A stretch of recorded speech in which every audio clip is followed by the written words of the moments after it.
Good morning, welcome to the channel. We're back with another episode. If you haven't been following along, we've been doing a bathroom renovation. We popped off the old plastic glued on tiles, skim coated the bathroom walls. So I'm gonna go ahead and sand this now that it's ready and prime it later on.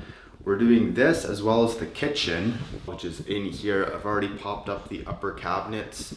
The layout for the uppers will be a little bit different, so we'll have to do a little bit of prep work on the walls to get it ready. But the lower cabinets will remain pretty much the same, except for them extending all the way into this corner here. So not too much of an invasive renovation, which is nice. Should be fairly straightforward. I'm gonna go ahead and get ready to sand and prime that bathroom, and then we'll jump on in here and do a little bit of that prep work for the new cabinet install.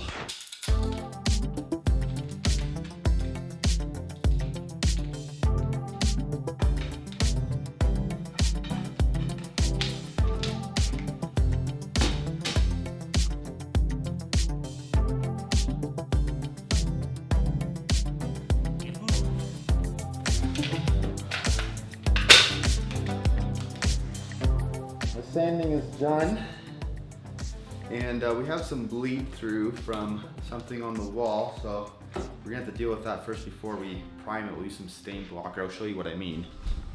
So I'm not sure what it is, but you can tell here there is some bleed through of something. Not quite sure what it is, but I will have to deal with it before I use a regular primer on this wall. Otherwise that bleed through is just gonna keep coming through my paint.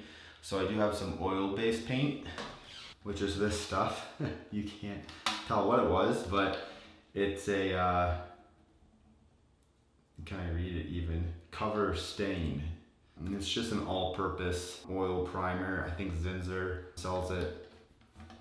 And I'll just dab those spots.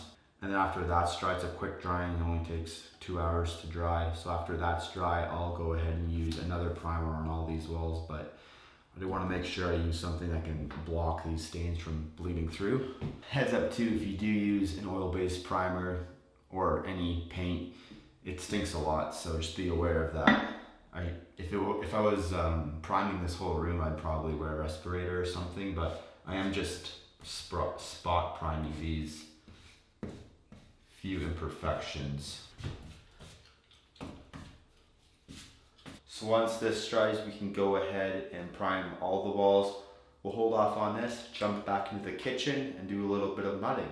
You can see where I ripped out the old cabinets where that green was.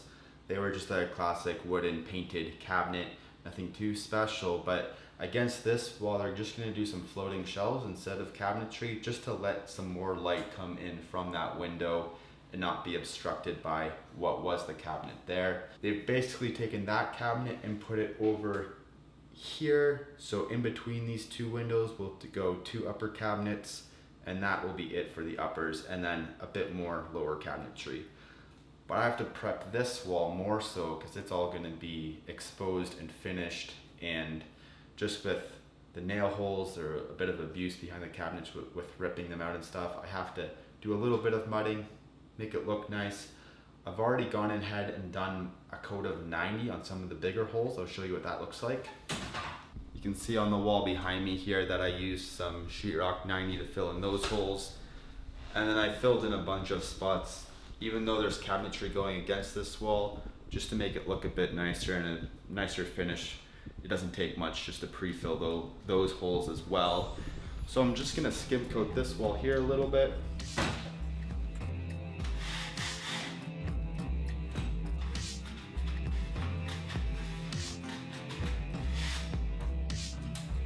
I might actually use my 14-inch curve trowel.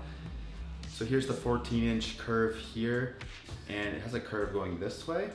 So you can tell if I put a straight blade on it, where the light shines through is, yeah, where the curve is. So what that will do is when I put it onto the wall, it's gonna leave a slight little hump, and as the mud begins to dry, I'll suck some of that moisture out of the mud and it'll actually shrink a little bit, so it won't be as aggressive as you saw that, but it will still be a little bit something where I can feather it out a bit more with my, I think this is 16-inch flat, and I'll go on either end of that hump I make, feather it out a lot more. at the end of the day, it's probably gonna save at least a step.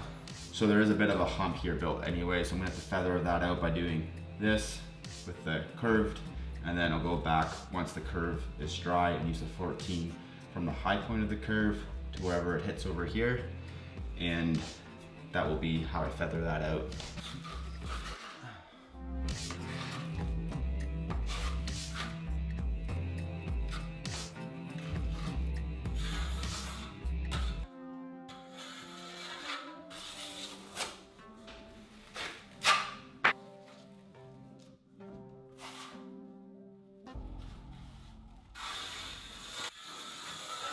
And again, I've done all this because of the original cabinets that were up here were built-ins, and there was probably about 3 or 4 layers of paint on the wall, but not behind the cabinet. So that created a ridge right here, which you will definitely see if I don't go to this length. Basically skim coat this, well, almost skim coat this whole wall. It's a lot of work for such a small thing. You'd think you could just paint over top of that and it would be fine, but you will definitely see that ridge with the new coat of paint. And same with the ceiling here. This is all gonna be exposed with the new cabinetry, so we gotta clean all that up as well.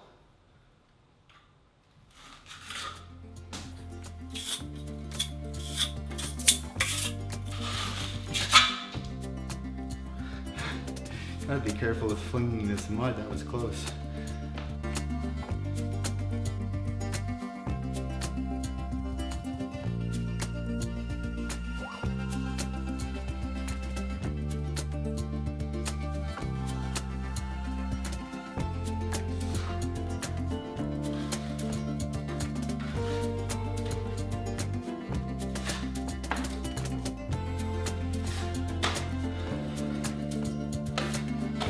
That's that. So now from this point, we're probably going to jump back into the bathroom, prime that up real quick, and that's gonna do it for the day. So we'll wait for this to dry, probably until tomorrow, and then we'll do a second coat, and then that should be it. We'll be ready to sand and prime. All right, let's jump on into the bathroom now.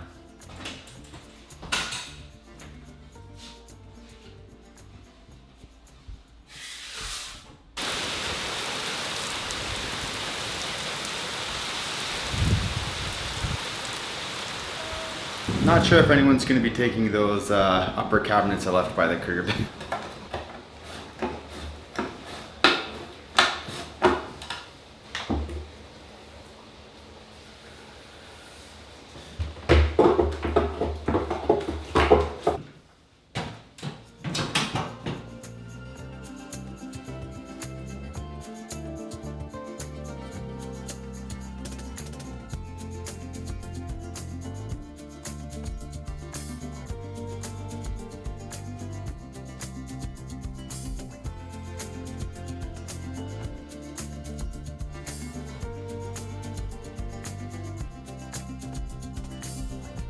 I don't know if the camera picks up on it or not, but there is a patch here that isn't quite dry yet, so I'm going to avoid that for the time being. Oh, car horn. It just thunderstormed outside, so roads are a little slippery. I'm going to prime everything but that patch and come back to it after I do a couple other things at the end of the day. So I'll just finish off this wall for now, and that's going to do it for this video. Thanks for watching, and I'll see you in the next one.